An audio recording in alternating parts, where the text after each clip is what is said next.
Welcome to dream education. दोस्तों, आज मैं आप सबों को 9 से 10 अक्टूबर का टोटल करंट अफेयर कराने जा रहा हूं। साथ में इनसे जुड़े सभी पॉइंटों को डिस्कस करते चलूंगा। सो वीडियो शुरू से अंत तक देखिएगा। और हाँ दोस्तों, वीडियो का पीडीएफ आप लोगों को नीचे डिस्क्रिप्शन बॉक्स में मिल जाएगा। आप वहां से जाके इसको डाउनलोड कर सकते हैं। यदि आपको वीडियो पसंद आता हो, वीडियो का कंटेंट अच्छा लगता हो, तो वीडियो को लाइक, शेयर और सब्सक्राइब करिएगा और साथ में बेल के आइकन को दबा लीजिएगा ताकि नए से नए वीडियो का अपडेट सबसे पहले आपके पास तक पहुंचे। चलिए, टाइम को वेस्ट ना करते हुए चलते हैं आज के पहले प्रश्न की ओर। देखते हैं पहला प्रश्न कौन सा है। हाल में जारी साहित्य का नोबेल पुरस्कार 2020 किसको दिया गया है? तो इसका सही उत्तर हो जाएगा दोस्तों ऑप्शन ए, लुईस ग्लुक को साल 2020 का साहित्य का नोबेल पुरस्कार दिया गया है। अब बात कर लेते हैं इससे जुड़े कुछ पॉइंट की। तो दोस्तों, लुईस ग्लुक अमेरिका के कवि हैं और इनको इनके बेमिसाल आवाज और लेखन के लिए साहित्य का नोबेल पुरस्कार 2020 दिया गया है। बात करें अगले पॉइंट की, तो दोस्तों इनका जन्म 1943 में न्यूयॉर्क में हुआ था। बात करें अगले पॉइंट की, तो दोस्तों इनको पुलित्जर पुरस्कार 1993 में और राष्ट्रीय पुस्तक पुरस्कार 2014 में दिया गया था। बात करें अमेरिका के राष्ट्रपति की, तो इनका नाम डोनाल्ड ट्रंप है और अमेरिका की राजधानी वाशिंगटन है। अमेरिका की मुद्रा डॉलर है। तो आप इन सभी बातों को ध्यान रखिएगा। आने वाले आगामी एग्जाम में ये सभी प्रश्न आपके लिए बेहद ही महत्वपूर्ण होंगे। चलिए चलते हैं अगले प्रश्न की ओर। देखते हैं अगला प्रश्न कौन सा है। हाल में किस देश के प्रधानमंत्री सबा अल खालिद अल सबाह ने इस्तीफा दे दिया है? तो इसका सही उत्तर हो जाएगा दोस्तों ऑप्शन सी, कुवैत के प्रधानमंत्री थे ये। अब बात कर लेते हैं इनसे जुड़े कुछ पॉइंट की। तो दोस्तों इन्होंने 2019 में प्रधानमंत्री पद को संभाला था। वर्तमान में अमीर शेख मिसाल अल अहमद अल जबर अल सबा कुवैत के क्राउन प्रिंस के रूप में नेशनल गार्ड के उप प्रमुख हैं। बात करें अगले पॉइंट की, तो कुवैत की राजधानी कुवैत सिटी है और कुवैत की मुद्रा दिनार है। तो आप इन सभी बातों को ध्यान रखिएगा। चलिए चलते हैं अगले प्रश्न की ओर। देखते हैं अगला प्रश्न कौन सा है। हाल में किनको इंडिया पोस्ट पेमेंट बैंक के नए एमडी सीईओ नियुक्त किया गया है? तो इसका सही उत्तर हो जाएगा ऑप्शन बी, जे वेंकट रमन इनका नाम है और इनको इंडिया पोस्ट पेमेंट बैंक का एमडी और सीईओ नियुक्त किया गया है। अब बात कर लेते हैं इनसे जुड़े कुछ पॉइंट की। तो दोस्तों यह सुरेश सेठी का स्थान लेंगे और वेंकट रमन वर्तमान में इक्विटास स्मॉल फाइनेंस बैंक के मुख्य डिजिटल अधिकारी हैं। बात करें अगले पॉइंट की, तो दोस्तों नरेंद्र मोदी ने 2018 में इंडिया पोस्ट पेमेंट बैंक को लॉन्च किया था।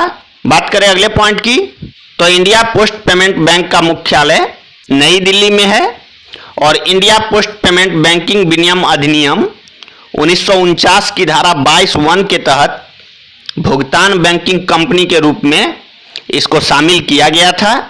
तो आप इन सभी बातों को ध्यान रखिएगा। खास करके इसकी स्थापना और किसने स्थापना की थी, ये क्वेश्चन यहाँ से मोस्ट इंपॉर्टेंट हो जाता है। ठीक है दोस्तों, चलिए चलते हैं अगले प्रश्न की ओर। देखते हैं अगला प्रश्न कौन सा है। हाल में किसने भारतीय कपास का पहला ब्रांड एवं लोगो लॉन्च किया है? तो इसका सही उत्तर हो जाएगा ऑप्शन सी, स्मृति ईरानी ने अभी अभी भारतीय कपास का पहला ब्रांड और लोगो लॉन्च किया है। अब बात कर लेते हैं इससे जुड़े कुछ पॉइंट की। तो दोस्तों दूसरे कपास दिवस पर भारतीय कपास के लिए पहला ब्रांड एवं लोगो को स्मृति ईरानी ने जारी किया है। बात करें अगले पॉइंट की, भारत कपास का दूसरा सबसे बड़ा उत्पादक और दुनिया में सबसे बड़ा इसका उपभोक्ता है। तो आप इन पॉइंटों को याद रखिएगा। ये सभी पॉइंट आपके लिए बेहद ही महत्वपूर्ण हैं। बात करें नेक्स्ट पॉइंट की, तो दोस्तों भारत प्रत्येक वर्ष 6 मिलियन टन कपास उपजाता है जो विश्व का टोटल उपज का 23% है। बात करें नेक्स्ट पॉइंट की, तो दोस्तों भारत पूरे विश्व का कुल जैविक कपास का लगभग 51% उपज करता है। और हाँ दोस्तों, कॉटन कॉरपोरेशन ऑफ इंडिया के अध्यक्ष सह प्रबंधक निदेशक प्रदीप कुमार अग्रवाल हैं और इसकी मुख्यालय और इसका मुख्यालय मुंबई महाराष्ट्र में है। तो आप इन सभी बातों को ध्यान रखिएगा। मैंने यहां से जो भी करंट अफेयर बन सकते थे सभी पॉइंटों को आपके सामने रखा है। चलिए चलते हैं अगले प्रश्न की ओर, देखते हैं अगला प्रश्न कौन सा है। प्रत्येक वर्ष विश्व कपास दिवस किस दिन को मनाया जाता है? तो इसका सही उत्तर हो जाएगा दोस्तों ऑप्शन बी, 7 अक्टूबर को प्रत्येक वर्ष विश्व कपास दिवस मनाया जाता है। अब बात कर लेते हैं इससे जुड़े कुछ पॉइंट की। तो दोस्तों साल 2019 के बाद से प्रत्येक वर्ष विश्व कपास दिवस 7 अक्टूबर को मनाया जाता है और इसका उद्देश्य कपास के फायदों के बारे में जागरूकता फैलाना है। बात करें अगले पॉइंट की तो दोस्तों इस दिवस को मान्यता विश्व व्यापार संगठन ने दिया था और 4 देश बेनिन, बुर्किना फासो, चाड और माली द्वारा इस दिवस को चालू किया गया था। बात करें नेक्स्ट पॉइंट की तो दोस्तों विश्व व्यापार संगठन का मुख्यालय जिनेवा स्विट्जरलैंड में है और इसकी स्थापना 1 जनवरी 1995 को हुई थी। विश्व व्यापार संगठन का महानिदेशक रॉबर्टो अजेविडो है। तो आप इसको याद रखिएगा। कभी कभी डायरेक्ट आपसे इसके महानिदेशक के बारे में या फिर इसके मुख्यालय के बारे में पूछा जाएगा। ठीक है दोस्तों, चलिए चलते हैं अगले प्रश्न की ओर, देखते हैं अगला प्रश्न कौन सा है। हाल में विशाल आनंद का निधन हो गया, यह कौन थे? तो इसका सही उत्तर हो जाएगा दोस्तों ऑप्शन ए, विशाल आनंद भारत के जाने माने अभिनेता थे। अब बात कर लेते हैं इससे जुड़े कुछ पॉइंट की। तो दोस्तों बॉलीवुड के दिग्गज अभिनेता विशाल आनंद को 1976 के सुपरहिट गाने चलते चलते के गीत के लिए लोकप्रियता मिली थी और इनका असली नाम भीष्म कोहली है।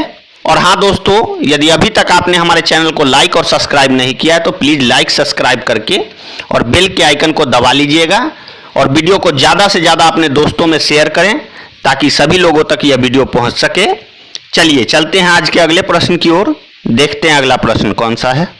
हाल में क्रिकेटर नाजिब तरकाई का निधन हो गया, यह किस देश के थे? तो इसका सही उत्तर हो जाएगा ऑप्शन सी, अफगानिस्तान के क्रिकेटर थे नाजिब तरकई। अब बात कर लेते हैं इनसे जुड़े कुछ पॉइंट की। तो दोस्तों नाजिब तरकई अफगानिस्तान के थे और इनका अभी अभी सड़क दुर्घटना में मृत्यु हो गया है। तो आप इसको याद रखिएगा। चलिए चलते हैं अगले प्रश्न की ओर, देखते हैं अगला प्रश्न कौन सा है। हाल में भारत म्यांमार ने सितवे बंदरगाह को कब तक चालू होने की संभावना जताई है? तो इसका सही उत्तर हो जाएगा ऑप्शन ए, 2021 तक भारत म्यांमार द्वारा बनाया गया सितवे बंदरगाह को चालू कर दिया जाएगा। अब बात कर लेते हैं इससे जुड़े कुछ पॉइंट की। तो दोस्तों म्यांमार के रखाइन राज्य में बनने जा रहा सितवे बंदरगाह 2021 में चालू होने की अनुमान है। बात करें इस बंदरगाह के माध्यम से भारत दक्षिण पूर्व एशिया के प्रवेश द्वार का मार्ग खोल सकता है, ऐसा विश्व में चर्चा है। ठीक है दोस्तों, बात करें अगले पॉइंट की। म्यांमार की राजधानी नौपीदाह और इसकी मुद्रा बर्मी कयात है और म्यांमार के राष्ट्रपति बिन मीट हैं। तो आप इन सभी बातों को ध्यान रखिएगा। चलिए चलते हैं आज के अगले प्रश्न की ओर, देखते हैं अगला प्रश्न कौन सा है। भारतीय सांकेतिक भाषा अनुसंधान एवं प्रशिक्षण केंद्र ने किस प्रकाशन की किताब उपयोग करने के लिए एक समझौता किया है? तो इसका सही उत्तर हो जाएगा ऑप्शन बी, एनसीईआरटी के साथ इसका अभी अभी एक समझौता हुआ है। अब बात कर लेते हैं इनसे जुड़े कुछ पॉइंट की। तो दोस्तों भारतीय सांकेतिक भाषाओं में एनसीईआरटी को बदलने के लिए सांकेतिक भाषा अनुसंधान प्रशिक्षण केंद्र और एनसीईआरटी यानी शैक्षणिक अनुसंधान और प्रशिक्षण परिषद ने एक समझौता किया है। अब बात कर लेते हैं अगले पॉइंट की। तो दोस्तों सामाजिक न्याय और अधिकारिता मंत्री थावर चंद गहलोत हैं। तो आप इनको याद रखिएगा और यदि आपको वीडियो पसंद आया हो तो वीडियो को लाइक, शेयर और सब्सक्राइब जरूर करिएगा। चलिए चलते हैं आज के अगले प्रश्न की ओर, देखते हैं अगला प्रश्न कौन सा है। प्रत्येक वर्ष भारतीय वायुसेना दिवस किस दिन को मनाया जाता है? तो इसका सही उत्तर हो जाएगा ऑप्शन बी, 8 अक्टूबर को प्रत्येक वर्ष भारतीय वायुसेना दिवस मनाया जाता है।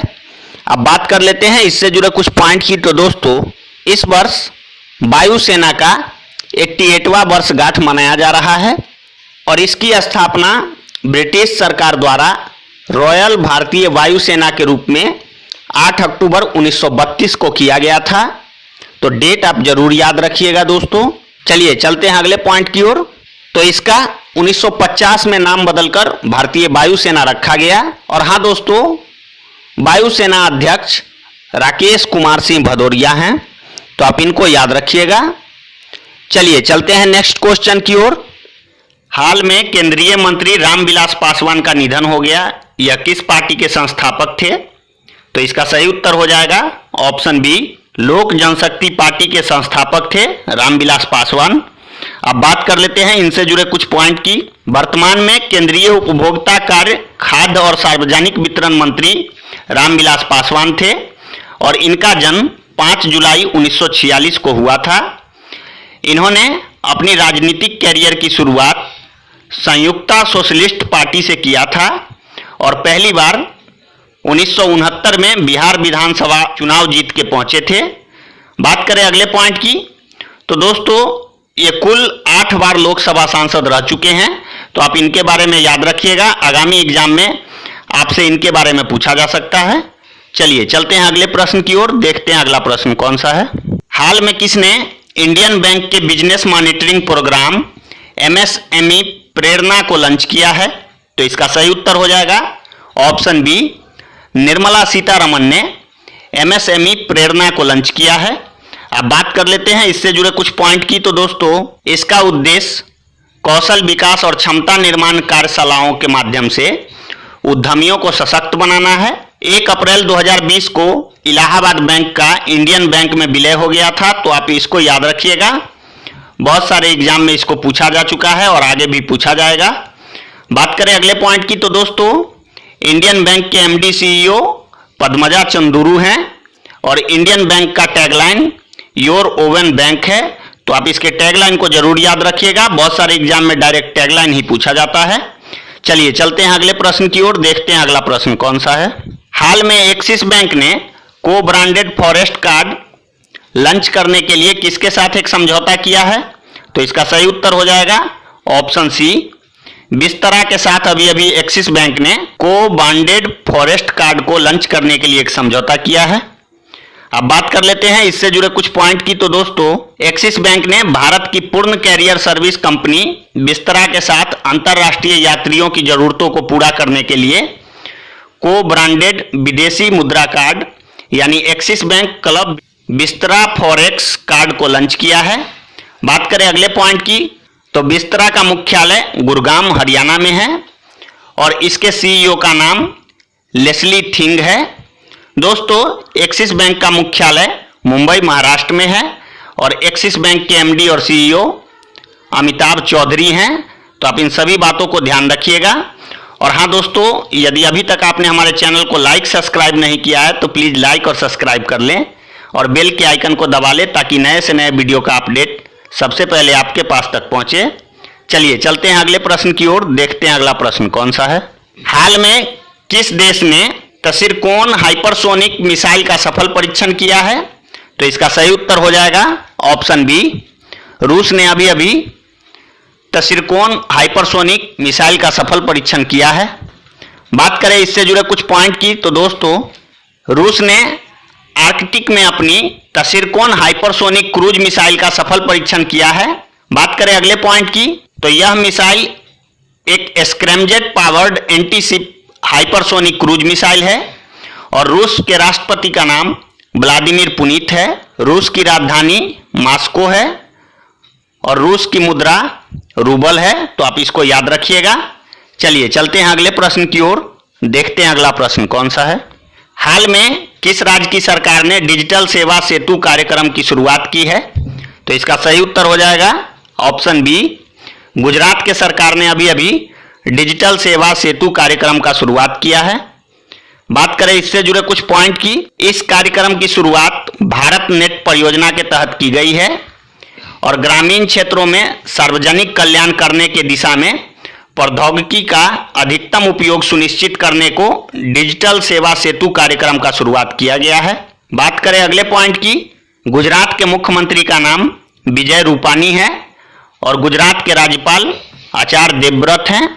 तो आप इन सभी बातों को ध्यान रखिएगा। चलिए चलते हैं आज के अगले प्रश्न की ओर। देखते हैं अगला प्रश्न कौन सा है। हाल में किनको आरबीआई का नया डिप्टी गवर्नर नियुक्त किया गया है? तो इसका सही उत्तर है option C, M Rajeshwar Rao इनका नाम है और इनको अभी अभी आरबीआई का डिप्टी गवर्नर नियुक्त किया गया है। बात कर लेते हैं इनसे जुड़े कुछ पॉइंट की। तो दोस्तों, इनको 7 अक्टूबर 2020 को आरबीआई का डिप्टी गवर्नर नियुक्त किया गया है।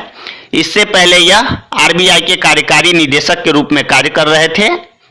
बात करते हैं अगले पॉइंट की।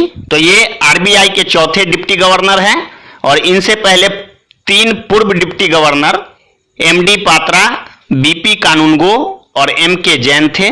ठीक है दोस्तों, तो आप इन तीनों का नाम याद रखिएगा और चौथे नंबर पे अभी अभी एम राजेश्वर बने हैं। बात करें अगले पॉइंट की। आरबीआई के 25वें गवर्नर शक्तिकांत दास हैं और आरबीआई का मुख्यालय मुंबई में है। इसकी स्थापना 1 अप्रैल 1935 को कोलकाता में हुई थी। तो दोस्तों, इससे जितने भी पॉइंट बन सकते थे मैंने सभी पॉइंट आपको बताया है। आप इन सभी बातों को ध्यान रखिएगा। तो कैसा लगा यह वीडियो कमेंट कर जरूर बताइएगा। आज के लिए इतना ही।